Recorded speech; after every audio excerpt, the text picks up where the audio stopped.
impression Talaria. It's nimble, it's light, the seat's much thinner, but it's still pretty tall. Like I actually thought this was gonna be smaller. It's a lot simpler because I've just got the cow fin to go by. Like this is very simple, very clean looking. What's the charger look like? Oh, really bare. That's pretty naked, but okay. At 10 amps, so that's good. The cow fin's a little bit more, but this is gonna charge up pretty quick. This is a 60 volt, 40 amp hour, and Scott says it's very torquey. And do we have levels? Yes. Okay, all right. Let's give it a throttle test. Kickstands up. Yep, it's got a kickstand switch. And you gotta press start. Start. And then it should slap, yeah, so ready. Eco.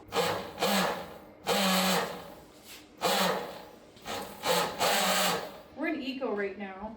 So it's got modes and then it's got levels within its modes. Just Eco and Sport. This is the highest level.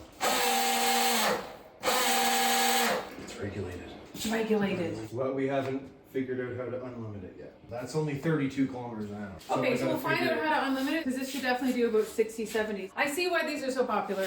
I really do. I think they're that perfect in between of a Sur-Ron and a Cowifin. You're getting kind of the best of both worlds because the Sur-Ron is more of a beefed up mountain bike. The Cowifin is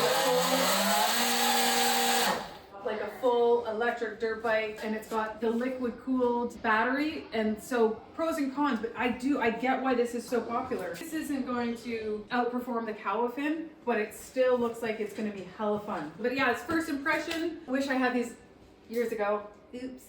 We already have a couple sold.